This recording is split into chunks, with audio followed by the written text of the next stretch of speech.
20여 년 전 중국 광저우의 광저경제기술개발구는 이름만 거창할 뿐 산과 언덕이 뒤엉킨 황무지였습니다. 그 누구도 이곳이 번영의 상징이 되리라 상상하지 못했죠. 그러나 한 한국 기업 LG 디스플레이가 이곳에 첫 삽을 뜨면서 모든 것이 바뀌기 시작합니다. 낙후된 시골 마을이 상권이 들어서고 고층 아파트가 솟아오르며 내로라 하는 도시로 변모한 것입니다. 하지만 18년 후 그 한국 기업은 중국에서 전면 철수를 선언합니다. 장기 협력을 약속하던 중국 정부의 배신, 기술 유출을 노린 기업들의 집요함, 임금 인상을 요구하며 파업을 일삼던 노동자들. 그리고 그 결과 LG가 떠난 지 채 1년도 지나지 않아 광저우는 처참한 몰락을 맞이합니다. 한때 지역 경제를 책임졌던 한국 기업의 철수 이후 지금 그 도시는 어떤 모습일까요? 오늘은 LG 디스플레이가 떠난 후 광저우의 진짜 현실을 함께 살펴보겠습니다. 들어보신 후 내용이 마음에 드셨다면 구독과 좋아요 눌러주시면 힘내서 더 좋은 영상 만들도록 하겠습니다. 시작하겠습니다. 가슴 벅찬 순간이 있었습니다. 2014년 광저우는 정말 황무지나 다름없었습니다. 거대한 개발 구역이긴 했지만 제대로 된 인프라라곤 찾아보기 힘든 곳이었습니다. 그런데 LG 디스플레이가 그곳에 공장을 짓겠다고 발표했을 때 많은 사람들이 반신반의했습니다. 하지만 한국 기업의 추진력은 정말 대단했습니다. LG 디스플레이는 광저우에 8.5세대 LCD 패널 공장을 건설했습니다. 월 6만 장 규모의 거대한 생산 라인이었습니다. 공장이 들어서자 마법 같은 일이 벌어졌습니다. 부지 정비가 빠르게 진행됐고 도로와 전력망, 통신망 같은 인프라가 순식간에 구축됐습니다. 이게 정말 같은 곳이 맞나? 몇 달 만에 완전히 달라진 광저우 모습은 감탄을 자아냈습니다. LG 공장 주변으로 주거단지가 들어서기 시작했습니다. 쇼핑몰과 식당가도 하나둘 생겨났습니다. 현지 중국인들은 한국 속도라는 말까지 만들어냈습니다. 한국 기업이 가져온 첨단 기술과 효율성에 완전히 매료된 것이었습니다. 무엇보다 놀라운 건 시진핑 주석까지 이 공장을 방문했다는 사실이었습니다. 중국 최고 지도자가 외국 기업 공장을 직접 방문하는 일은 정말 드문 일이었습니다. 그만큼 LG 디스플레이의 광저우 진출이 중국 내에서도 이례적인 이슈가 된 것이었습니다. 한국의 첨단 디스플레이 기술이 지역 발전의 시발점이 됐다는 평가를 받았습니다. 정말 자랑스러운 순간이었습니다. 우리나라 기업 하나가 중국의 한 도시를 완전히 바꿔놓은 것이었습니다. 광저우는 이제 중국 내에서도 주목받는 도시로 성장했습니다. LG 공장을 중심으로 한 첨단 산업단지가 형성됐고 수많은 일자리가 창출됐습니다.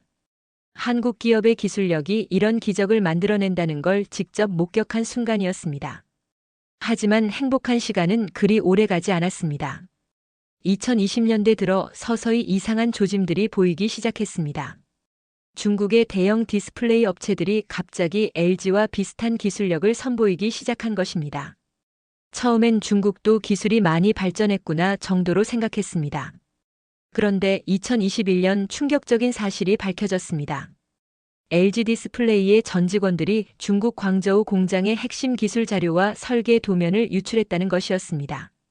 20년 넘게 OLED 기술을 개발해온 팀장급 직원이 퇴사 후 중국 기업으로 이직하면서 범행을 주도했습니다. 정말 배신감이 들었습니다. 더 가관인 건 유출 방법이었습니다. 스마트폰으로 공장 내부 설계 도면을 몰래 촬영해서 빼돌렸던 것입니다. 국가정보원의 첩보로 수사가 시작됐고 결국 3명이 기소됐습니다. 1명은 무죄 처분을 받았지만 나머지는 재판에 넘겨졌습니다.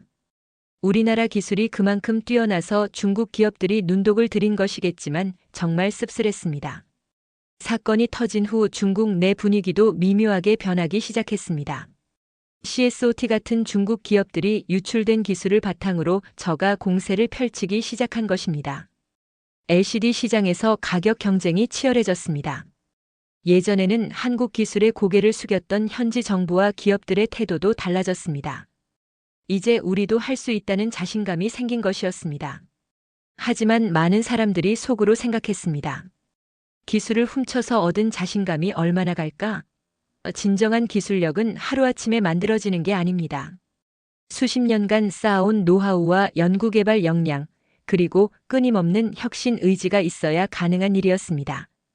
2022년 무렵부터는 정말 심각한 변화가 시작됐습니다. 지역 시민들과 여론이 완전히 바뀐 것입니다. 예전에는 한국 기업 덕분에 우리 지역이 발전했다며 고마워했는데 이제는 중국 기업이면 충분하다는 분위기로 돌아섰습니다. 반한 감정까지는 아니었지만 확실히 예전 같은 환대는 사라졌습니다. 가장 충격적인 건 상권의 몰락이었습니다. LG 공장 주변에 번창했던 상점들과 식당들이 하나둘 문을 닫기 시작한 것입니다. 한국 직원들이 자주 찾던 식당가는 완전히 유령 도시가 됐습니다. 임대료를 못 내서 쫓겨나는 상인들을 보며 정말 마음이 아팠습니다. 더욱 심각한 건 중국 공장 운영업체들의 처우 방식이었습니다. LG 디스플레이는 현지 직원들에게도 상당히 좋은 임금과 복지를 제공했습니다. 주 5일 근무에 적정한 휴게 시간, 안전 교육도 철저했습니다. 그런데 중국 업체들은 달랐습니다. 휴일도 없이 착취하는 수준의 열악한 근무 환경을 강요했습니다. 현지 직원들은 이제야 LG의 소중함을 깨달았지만 이미 늦었습니다. 한국 기업의 인권과 복지를 중시하는 철학이 얼마나 소중한지 몸소 체험하게 된 것입니다. 그때가 좋았는데 하는 말들이 여기저기서 들려왔습니다. 이 모든 상황을 지켜보며 자업자득이라는 생각이 들었습니다. 물론 반어적인 표현입니다. 진짜 잘못은 중국 기업들의 비인간적 처우와 기술 절도에 있었습니다. 하지만 한국 기업의 올바른 가치와 철학이 얼마나 소중한지 대비되어 보인 순간이었습니다. 광저우는 서서히 활기를 잃어가고 있었습니다. 2024년 9월 마침내 그날이 왔습니다. LG 디스플레이가 중국 광저우 LCD 공장을 CSOT에 매각한다고 발표한 것입니다. 매각 가격은 108억 위안, 우리 돈으로 약 2조 300억 원이었습니다. 처분 예정일은 2025년 3월 31일로 잡혔습니다. 이 소식을 들으며 복잡한 심정이었습니다.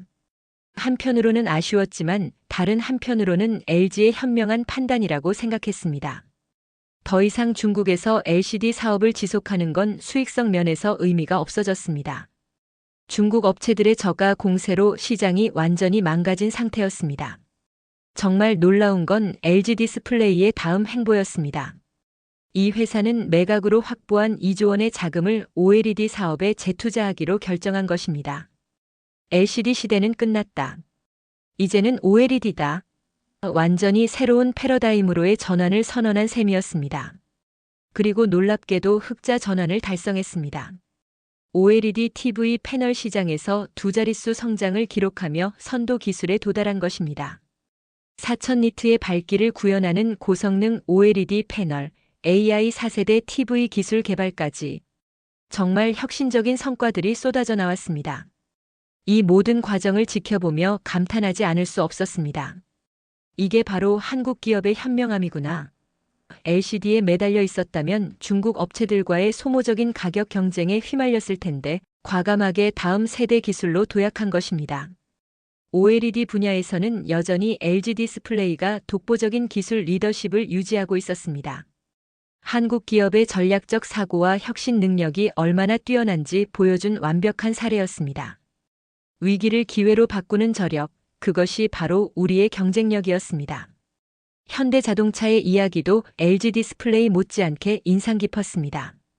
2021년부터 2023년까지 현대차는 중국 내 공장들을 차례차례 매각하며 철수를 단행했습니다. 이 소식들을 접하며 드디어 현대차도 결단을 내렸구나 하는 생각이 들었습니다. 현대차의 중국 진출은 정말 화려했었습니다. 2002년 베이징 현대를 설립한 이후 빠르게 성장해서 2016년에는 연간 113만 대를 판매하는 기록을 세웠습니다. 중국인들 사이에서는 현대속도라는 신조어까지 생겨날 정도로 영향력이 컸습니다. 정말 대단한 성과였습니다. 하지만 2017년 사드 미사일 배치로 인한 중국의 한한령이 모든 걸 바꿔놓았습니다. 판매량이 78만 대로 급락했고 2022년에는 25만 4천 대까지 떨어졌습니다. 최고 기록 대비 5분의 1 수준으로 쪼그라든 것입니다. 정말 충격적인 변화였습니다. 이 상황을 보며 중국 정부의 무리한 통제가 얼마나 비합리적인지 깨달을 수 있었습니다.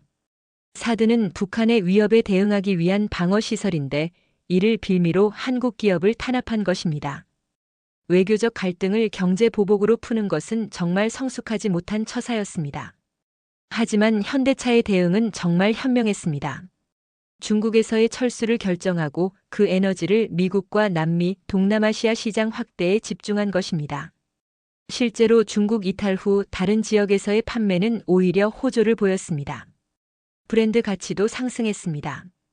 2024년 현재 현대차는 중국 내 5개 공장 중 2개를 매각하고 3개만 운영하고 있습니다. 올해 안에 창저우 공장까지 매각해서 2개만 남길 계획이라고 합니다. 정말 과감한 구조 조정이었습니다. 현대차의 중국 진출 과정을 자세히 들여다보니 정말 복잡한 문제들이 얽혀 있었습니다. 중국은 모든 글로벌 자동차 기업에게 합작을 강제했습니다. 외국 기업이 단독으로 공장을 세울 수 없게 만든 것입니다. 겉으로는 상호 협력이라고 했지만 실제로는 기술을 빼내기 위한 꼼수였습니다. 이 과정에서 기술과 지적 재산권이 유출되는 구조가 만들어진 것입니다. 합작 파트너인 중국 기업들이 제조 과정에서 한국의 기술을 습득하고 나중에는 자체 브랜드로 비슷한 제품을 만들어내는 시기였습니다. 정말 교묘한 방법이었습니다. 더 심각한 건 전 현대차 임직원들의 기술 유출 사건이었습니다. 실제로 몇몇 전 직원들이 중국 기업으로 이직하면서 핵심 기술을 빼돌린 혐의로 실형을 선고받았습니다. LG 디스플레이 사건과 똑같은 패턴이었습니다. 이런 상황들을 보며 정말 분노하지 않을 수 없었습니다. 이게 공정한 경쟁인가? 중국은 외국 기술을 빼내서 자국 이익만 챙기는 구조를 만들어 놓고 그걸 개방과 협력이라고 포장한 것입니다. 정말 모순적인 경제 구조였습니다. 하지만 현대차와 삼성 등 한국 기업들의 탈중국 결정은 정말 지혜로운 판단이었다고 생각합니다. 더 이상 이런 불공정한 게임에 참여할 이유가 없었습니다. 기술 자립과 혁신에 기반한 정정당당한 경쟁이야말로 우리가 추구해야 할 가치였습니다. 중국의 경제 성장 모델이 얼마나 지속 가능하지 않은지 보여주는 사례였습니다. 외국 기술에 의존해서는 진정한 경쟁력을 키울 수 없습니다. 자체 연구개발과 혁신 없이는 결국 한계에 부딪힐 수밖에 없습니다. 정말 흥미로운 건 글로벌 기업들의 엇갈린 대응이었습니다. 애플, 테슬라, 인텔 같은 미국 기업들은 여전히 중국에 크게 의존하고 있었습니다. 중국의 거대한 시장과 제조 인프라를 포기하기 어려워하는 모습이었습니다. 하지만 삼성과 LG는 달랐습니다. 이미 몇 년 전부터 현명한 탈중국 전략을 선도적으로 추진해왔습니다. 삼성은 2020년 LCD 사업에서 완전 철수했고 LG 디스플레이도 2024년 광저우 공장을 매각했습니다. 정말 선견지명이 있었다고 생각합니다. 더 놀라운 건 해외 언론들의 반응이었습니다. 월스트리트 저널과 파이낸셜 타임스 같은 권위 있는 매체들이 한국 기업들의 전략을 모범 사례로 분석하기 시작한 것입니다. 한국 기업들이 미국 기업들보다 앞서 나가고 있다는 평가까지 나왔습니다. 이런 기사들을 읽으며 정말 자랑스러웠습니다. 우리나라 기업들이 글로벌 전략 리더십을 발휘하고 있다는 게 대외적으로 인정받는 순간이었습니다.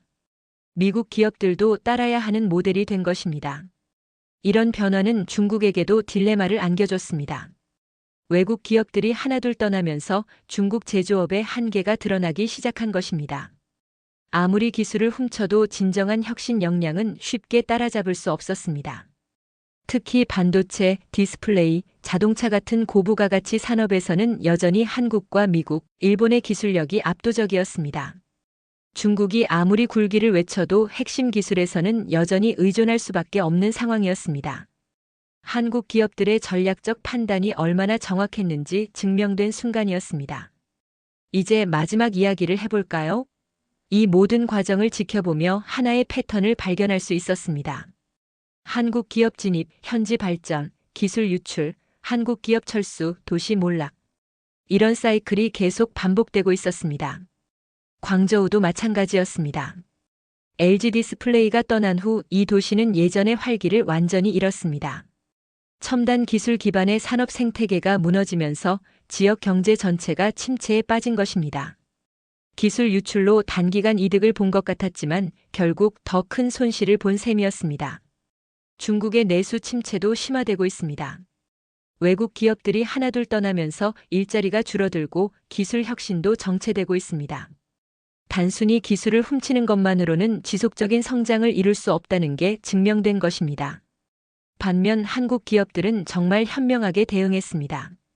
삼성과 LG는 인도, 베트남, 태국 등으로 생산 기지를 다각화하며 경쟁력을 더욱 강화하고 있습니다. 중국 한 곳에 집중했던 리스크를 분산시키면서도 각 지역의 특성에 맞는 전략을 구사하고 있습니다. 특히 인도와 동남아시아 시장에서의 성과가 눈부십니다. 이 지역들은 중국과 달리 공정한 경쟁 환경을 제공하고 기술 협력에도 훨씬 개방적입니다. 한국 기업들의 기술력과 품질이 제대로 인정받을 수 있는 무대인 셈입니다. 이 모든 상황을 보며 정말 감동받지 않을 수 없었습니다. 삼성과 LG의 의사결정은 미국 언론에서도 극찬을 받고 있습니다. 한국 기업들이 보여준 전략적 해안을 배워야 한다는 분석들이 쏟아지고 있습니다. 중국 집중에서 벗어나 더욱 높은 완성도와 자립적 경쟁력을 확보한 한국 기업들. 정말 감동적인 전환이었습니다. 우리의 기술과 브랜드가 전 세계에서 그 가치를 인정받고 있다는 게 이렇게 자랑스러울 수가 없습니다. 이상으로 오늘의 이야기를 마치겠습니다. 긴 이야기 끝까지 들어주셔서 감사합니다. 구독과 좋아요, 그리고 여러분의 따뜻한 댓글이 이런 진솔한 이야기를 계속 나눌 수 있는 힘이 됩니다. 다음에도 더 많은 이야기로 찾아뵐게요. 감사합니다.